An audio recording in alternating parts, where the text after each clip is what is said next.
So, nagpasalamat ni sa inyong supportan mo, mga nanay na huwag ninyo babagan inyong hangbanan ng mga attend ng eksoan. Hindi rin nyo awayan pagbalik. Bitaw no, salamat kayo mga eksoan nga. Inyong tugutan ang inyong mga banang, ang mga attend sa conference. So, hinaot niya sa sunod, mudaghan pa ng mga eksoan. Amen? Ako may plano pa, minyo na ng Miss Marlo sa Jupiter para mabibangan. Kaya kung di lang minyo, yung ni Kuya Marlon, yung Espanyolas, mat-mat na lang yung mga minyo. Attend ka na dito sa mat-mat. Unahan pa sa tigilan niya. Praise God. Hindi good mga eksunod madalas. Gutol na nangagamin niyo. Praise God. No?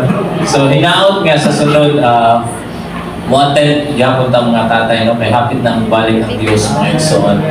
So, pero may man atong schedule, buliwik, kalag-kalag, hindi na sa mga tatay. Pero may puwasa, buliwik, kalag-kalag. May ganin na i-upgrade ito nga, mang-inasal mga eksunod ng taon nga, binakuboy. Huwag karne, Gabriel Santo man.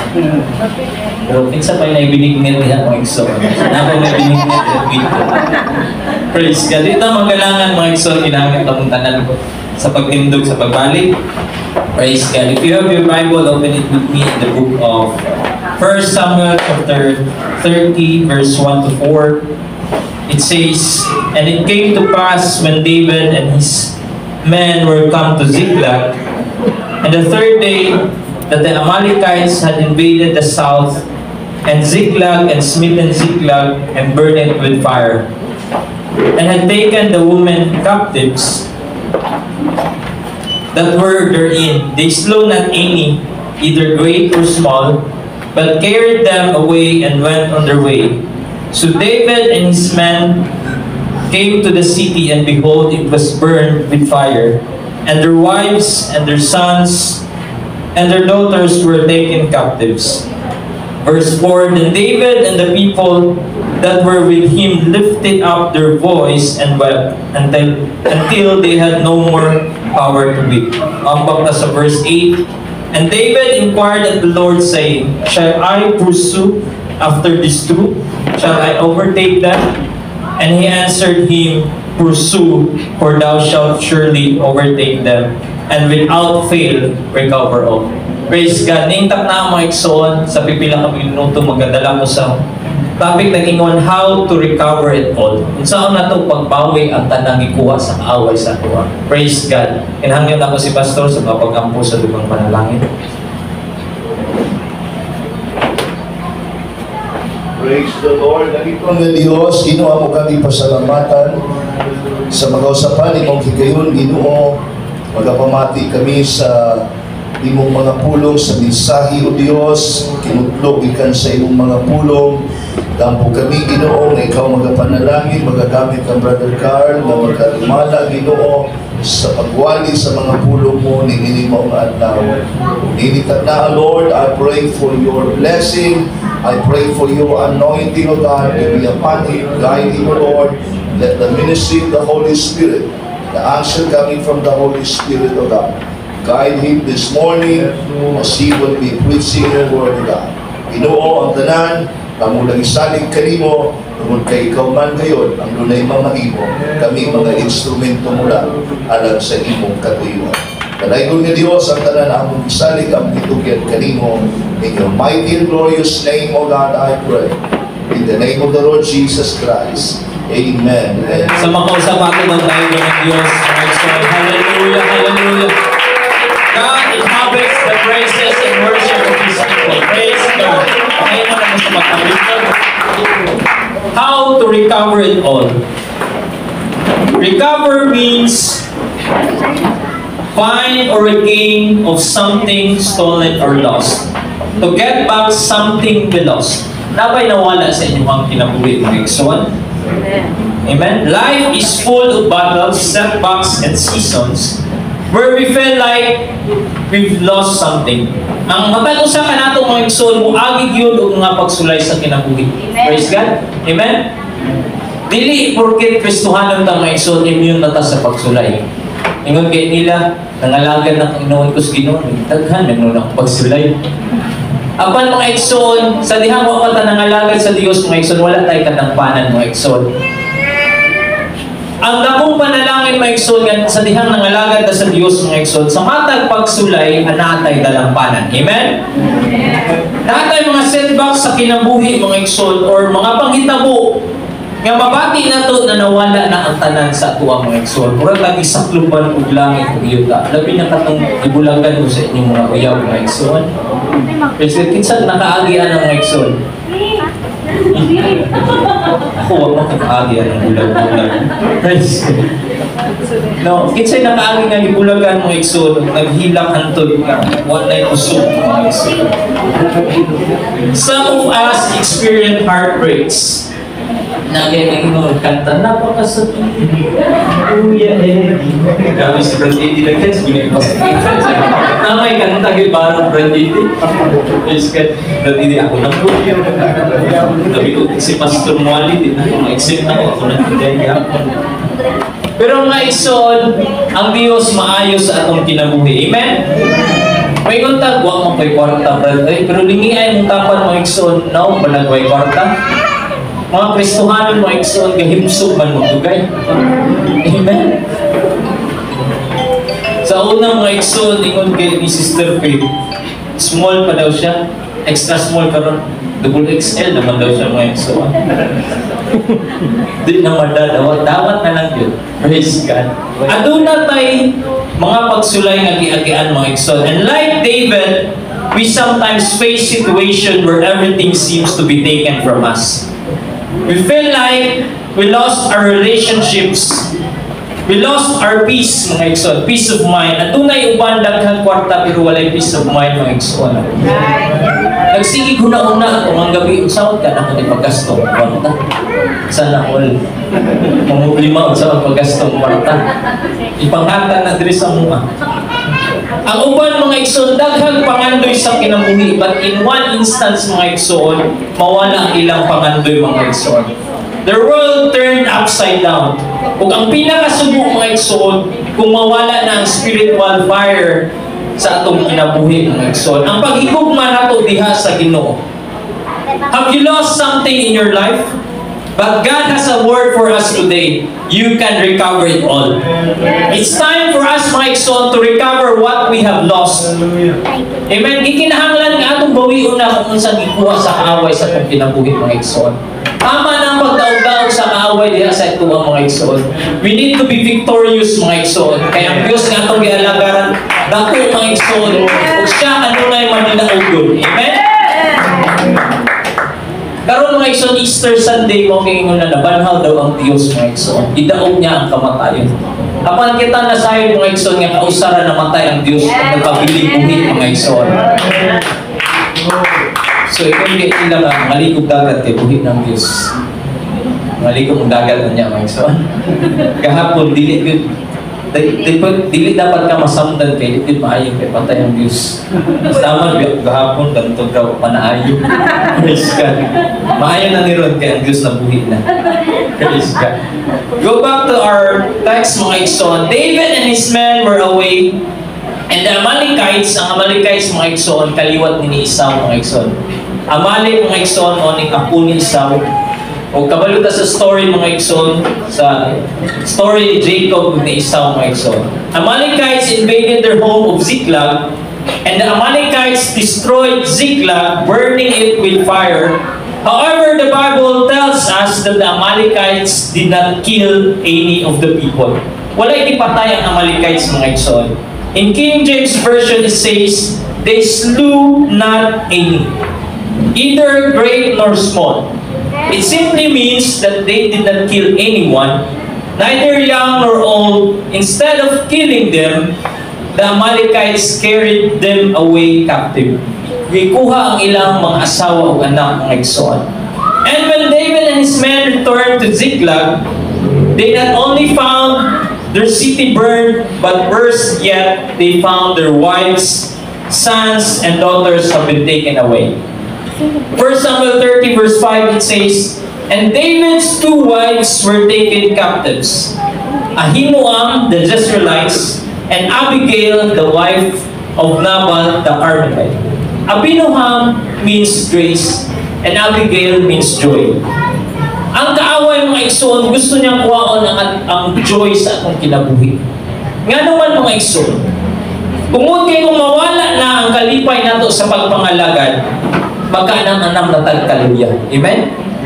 Magkaanam-anam na taga-backslide mga igsoon. Ano na kay kanta na ingon, the joy of the Lord is my strength. Ang kalipay nato sa pagpangalagad mga igsoon, mauna ang atong puso mga igsoon. Kalipay pa ba mo nga nangalagad mo sa Diyos?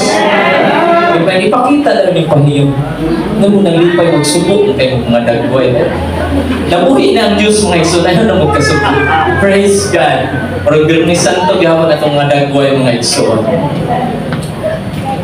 And David's initial response and his men were shocked, they were overwhelmed, distraught, and exhausted. David and the people lifted up their voices and wept. The Bible says they wept until they had no more power to weep.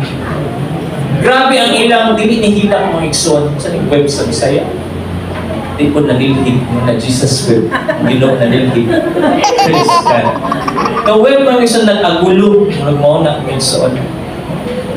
Nagbagpo mga igsoon. Until they were, wala na sila kusog sa paghilak mga igsoon. They were so overwhelmed with grief that they wept until they were literally exhausted. David was greatly distressed. The soul of the people was grieved, every man for his sons and daughters. Have you felt that way? Nabati naman ang imong mga igsoon nga murag wala na kay paglaom. But what David did mga igsoon, David goes to God in prayer. Si David mga igsoon, wala nagpabilin sa iyang kasubo, apan niduol siya liha sa leader mga igsoon. And David inquired of the Lord saying, shall I pursue after this troop? And the Lord answered him, pursue, for thou shalt surely overtake them and without fail recover all. Ang Diyos nga itong gialagaran mga igsoon, dili na niya kaya i-restore ang mga nawala nato mga igsoon. Apan He can multiply mga igsoon kung unsa ang nawala sa itong kinabuhi. In Isaiah 61:7 it says, instead of your shame, you shall have double honor. God not only restore, but He multiplies. Amen. John 1:21, Joel 2:25 it says, I will restore to you the years that the swarming locust has eaten.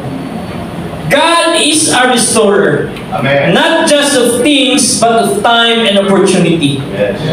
John 10:10 it says, the thief comes only to steal and kill and destroy, but I came that they may have life and have it abundantly. God's will is for us to live in abundance mga igsoon. Dili gusto ang Diyos mga igsoon nga magpuyo ta sa kalisod. Gusto sa Diyos nga magpuyo ta nga abudansya mga igsoon.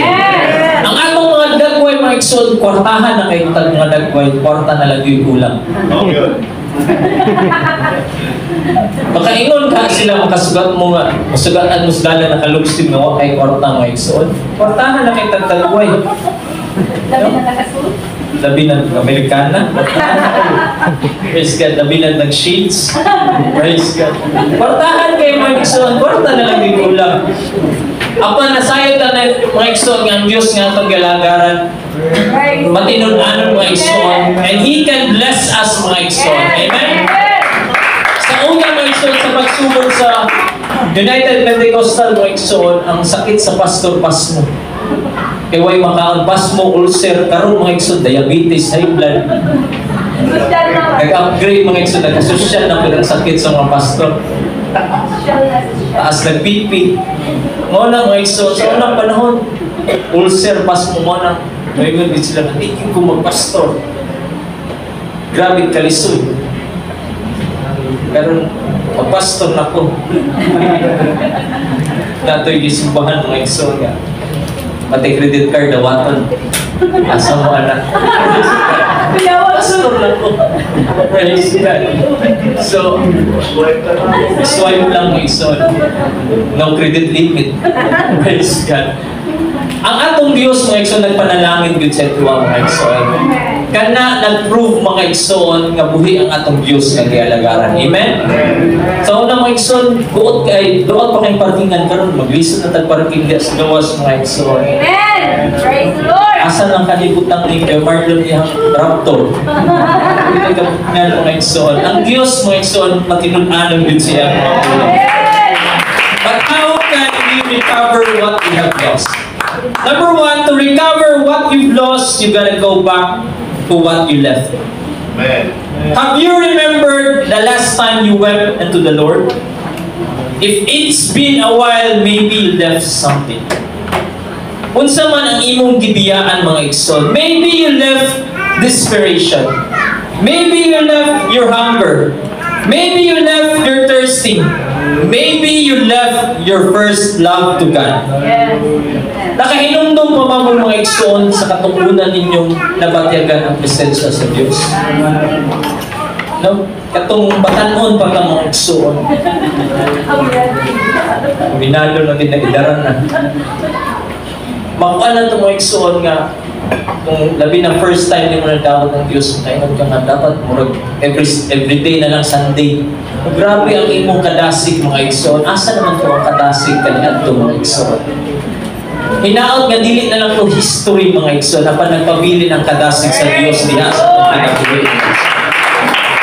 Kung nawala na ang mga luha sa imong mga mata, kung nawala na ang mga pagdayig, ang mga pagpasalamat sa imong mga ngabil, maligi kung asa nimo siya gibiyaan mga igsoon. Basig, nawala na ang imong mga pagdayig mga igsoon, kagibiyaan na nimo ang mga pag-ampo. Basig di nakaka-feel sa presence sa Diyos mga igsoon, kay nibiya na ka sa mga pagluhod. Go back where you left your first love. Di na ito kinahanglan ang bagong doktrina mga igsoon. Because Acts 2:38 still works until today mga igsoon. The oneness of God still works. The holiness still works mga igsoon. What we need is the moving and the operation of the Holy Ghost. Praise the Lord. We need things that happen to our churches that we can't explain. Kaniadto mga igsoon, grabe ang lihok sa balang espiritu. Kaniadto na lang ba itong mga igsoon? Ang Diyos nga itong gialagaran, wala nagbago mga igsoon. Kung napunutan niya kaniadto mga igsoon sa iyang balang espiritu, how much more mga igsoon karon? Ayun nga sa balang kasulatan, in the last days, I will pour out my spirit. Ang Diyos nga itong gialagaran mga igsoon, wala nagbago. He is the same yesterday, today, and forever. We need the speaking of other tongues. Because tongues are the voice of the bridegroom. And we need to hear the voice of the bridegroom. Amen. Number two, we need to remove the standards of this generation. Unsang standard karong panahon ng mga igsoon? Ang standard karong panahon na move me preacher, move me choir. Kung dili si pastor ang magwali, murag di ko mabless ani. Kung dili ako'y masunglit, di ko revival. Kung yabang ang music team, ay yapo permi. Wag yun di ko mulihok ang Diyos mga igsoon. Kung di ka ganahan sa preaching, di na kamudayi. Kung di ba kaganahan sa song leader, di na baka mupakpak sa imong kamot mga igsoon. Dili ang magwawali, dili ang worship team ang maghahatag sa Holy Ghost mga igsoon. Yes, they are contributing factor, but if you want God to move, you need to move. Kung gusto nimo mabatyagan ang presensya sa Diyos, gikinahanglan na ablihan nimo ang imong mga ngabil sa pagdayeg o pagsimba. Amen. Huwag ba kayo nakita na napuno sa balang espiritu nga nag-urong-urang mga igsoon? Kung gikinahanglan nimong musayaw para madawat nimong balang espiritu, why not dance? Kung ginahanglan nimong mulukso, ganun di makamulukso. Kung gikinahanglan nimong musinggit, then singgit. Kaya ang Diyos nga itong gialagaran mga igsoon, dili siya bumul. Kung nabati niya ang imong mga pagdayeg mga igsoon. We gotta have the divine interpretation of the Holy Ghost. And the difference between the Apostolic Pentecostal from the rest of the world, it is not just the doctrine. But it is what we let God move. Amen. Amen. And when God moves, moves, He talks to us. Praise the Lord. When God moves, He deals with us. And when God moves, He inspires us. Amen. It is not enough to just come to church. Right. Yes, importante ang atong attendance mga igsoon. But dili na enough na muling ko dito mga igsoon for the sake of attendance. We can have the operation of the Holy Ghost. We don't get any points for just showing up. We get points for showing out. We get points by making joyful noise unto the Lord. O ang rason na si David nawalan mga igsoon tungod kay iyang gibiyaan ang iyang mga pagdayo. He left his trust in God. Babasa nato na sa 1 Samuel 27.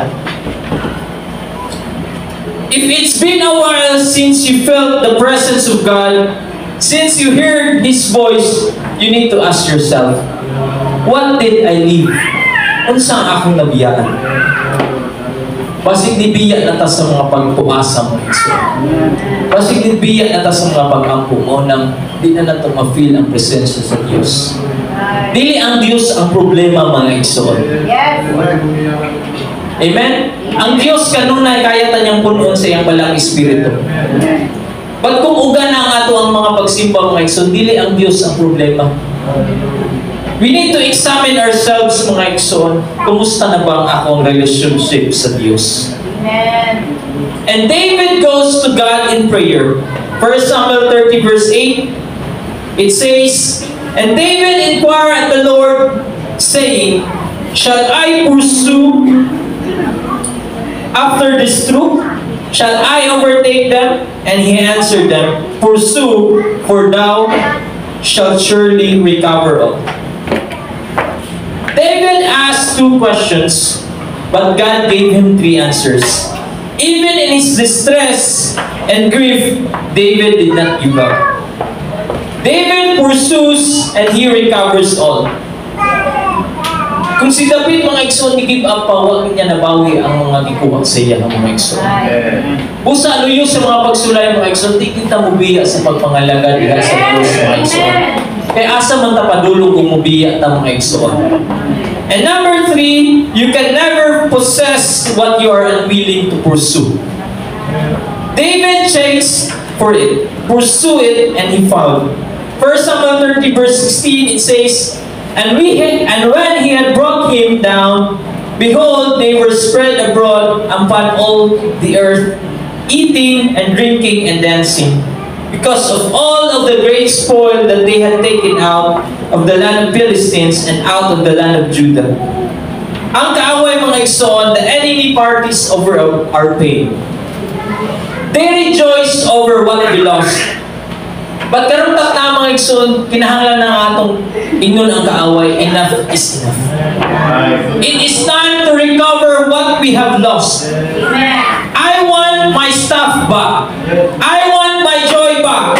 I want my faith back. I want my determination back.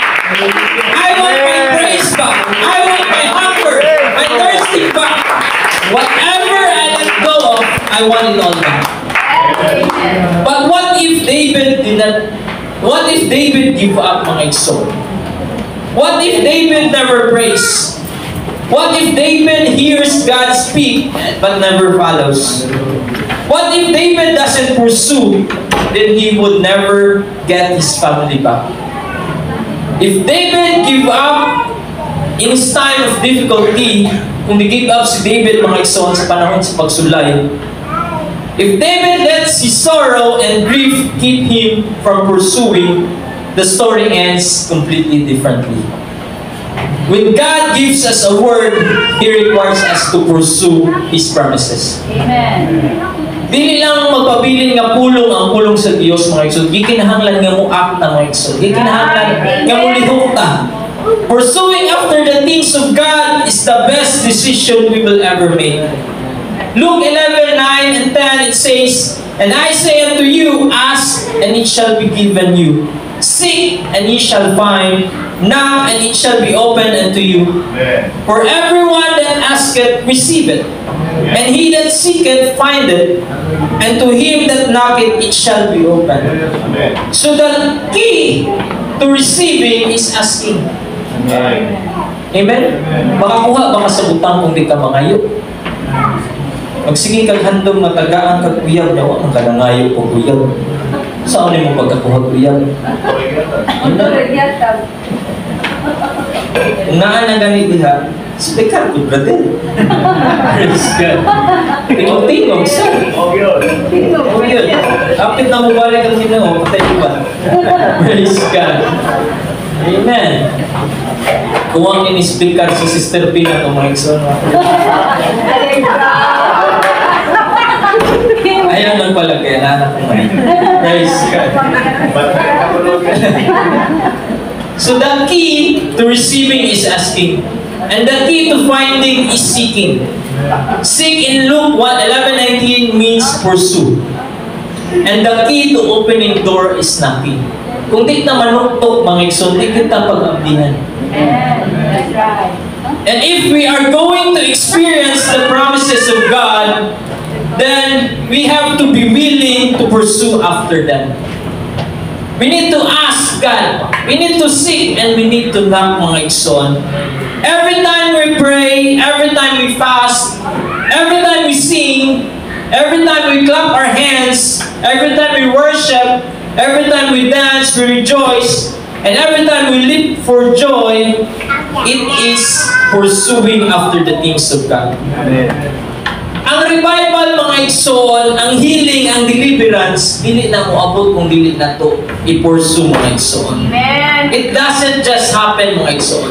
Ikinahanglan nga atong tinguwaon. Kung nangandoy tag revival mga igsoon, atong tinguwaon nga makakapag tag revival mga igsoon. Amen. Kung nangandoy tag kaayuhan mga igsoon, atong tinguhaon mga igsoon. Nga ato na tayo kaayuhan diha sa atong kinabuhi mga igsoon. David has been in Ziklag for 16 months with no singing, no praying, and no worshiping. Usahay mga igsoon tungod sa success, tungod sa victory mga igsoon, tungod sa panalangin mabiyanan nato ang pag-alaga nato sa Diyos mga igsoon. Church, we should not forget mga igsoon kung kinsa ang naghatag sa tanang butang mga igsoon. Kaya ingon gani ni Job mga igsoon, wala gid tay ato ang mga igsoon. Ang tanan gihatag sa Dios mga igsoon. Ingon gani ni Job sa Job 1:21 and said, "Naked came I out of my mother's womb, and naked shall I return thither. The Lord gave and the Lord has taken away. Blessed be the name of the Lord." Sa mga pagsulay mga igsoon, o sa mga panalangin, di kinahanglan gihapon natong tayo ng Diyos mga igsoon. Kusog lang ba mo dahil kung natay pagsulay? How much more kung natay blessings mga igsoon? Dapat doble ang ato ang pagdayig sa dihang hayahay atong kinabuhi mga igsoon. Dili tungod gipanalanginan ng mga igsoon, professional na pagkita mo dahil sa Diyos. Amen. Sa una nga wala tayo panalangin, grabe atong pakpak karon nga. Gi-bless na ta mga igsoon. Ano na ang pakpak? Praise God. Hallelujah. Praise God. Choreography na kayo ninyo yung igsoon. Why choreography ang atong pagpangalagat at tayo sa Diyos? Pagpusok na mga ambak sa atong awang matay mga sakyanan mga igsoon, how much more karon mga igsoon? Ang Diyos nagapanalangin sa tuwang mga igsoon, busa ikinahanglan nga atong ibalik ang tanang kaymaya ang kadungganan sa iyang pangalan. 1 Samuel 30 verse 8, he prayed unto the Lord. And if you want to recover what you have lost, you need to be honest and be transparent. Admit that you've lost something and pursue it. God will give you back what you have lost. Amen. Just like David, we will face moments when life seems burned down and empty. But the message this morning reminds us that God is not finished yet. Yes. Ang Diyos mga igsoon, wala pa siya nahuman sa atong kinabuhi mga igsoon. Kung buhi pa nga mga igsoon, wala pa nahuman ang Diyos sa pagpanalangin diya sa inyo mga igsoon. Amen. God is not finished yet. God is wanting to give back your dance. God wants to give back your praise. Amen. God wants to give back your healing, your blessings, your joy, your peace. He wanted to give back what you have lost. And be honest mga igsoon, have you lost something? Yes. If you have do an inventory, where did you live? Asa ni mong gibiyaan mga igsoon? Baliki kung asa ni mong gibiyaan. Basi naara na dito mga igsoon. Amen. Kaya di na mawala ang butang gawa ni mo na biyaan mga igsoon. Amen. God wants to give back everything that you have lost. Go back where you left it. Pursue the things that you have lost. He will restore and give everything back to you, and you will surely recover. Praise God. Palakpakan na to ang Diyos mga igsoon sa mga kasapan. Be honest mga igsoon.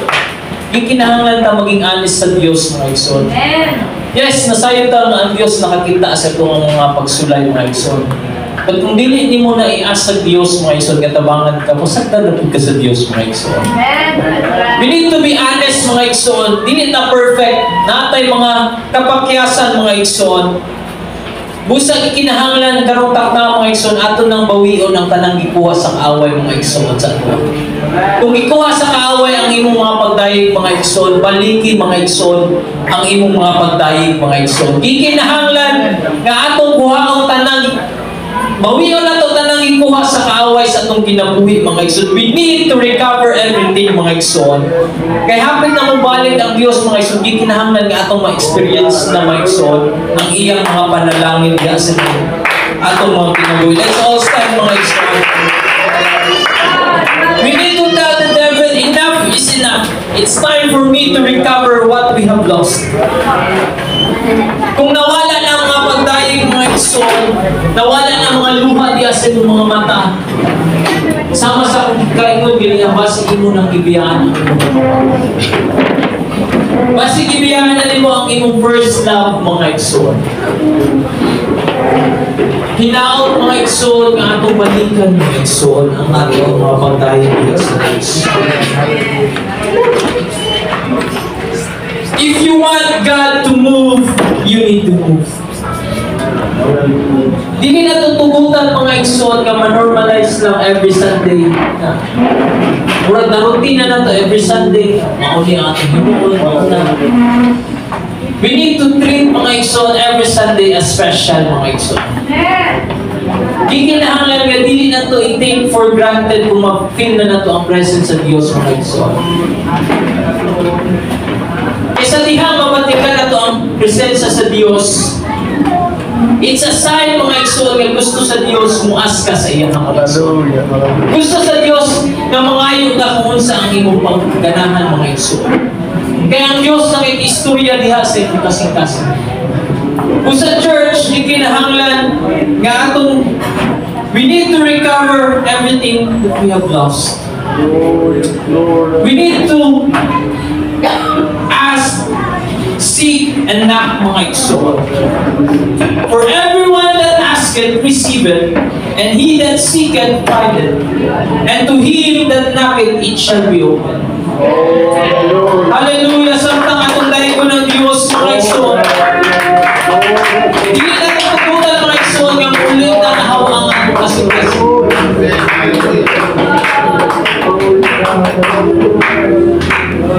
Usarang kaadlaw mga igsoon sa usang simana niyan sa church mga igsoon to fellowship. Usa ihatag nato ang pinaka-the best na pagdayeg, ang pinaka-the best na pagsimba niya sa Dios mga igsoon. Hallelujah, hallelujah. Oh, hallelujah, Jesus, Jesus. Kung gusto niyo mabatigan ang presensya sa Diyos, you need to open your mouth. You need to start worshiping and praising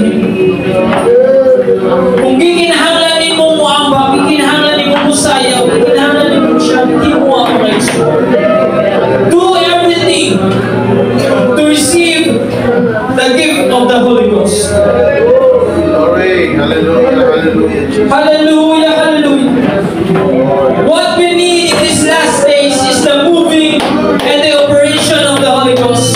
Yes, We hallelujah. need things that happen to our churches that we can't explain. We need the speaking of other tongues. We need the Holy Ghost. Maybe you left your desperation for Christ. Maybe you left your hunger. Maybe you left your thirsting. Maybe you left your first love. Paligid kung asa ni mo itong ibiyan. Hallelujah, hallelujah. Oh, hallelujah, Jesus. Worship God, worship. Hallelujah, hallelujah. Kung wala na yung kalipay, di hasil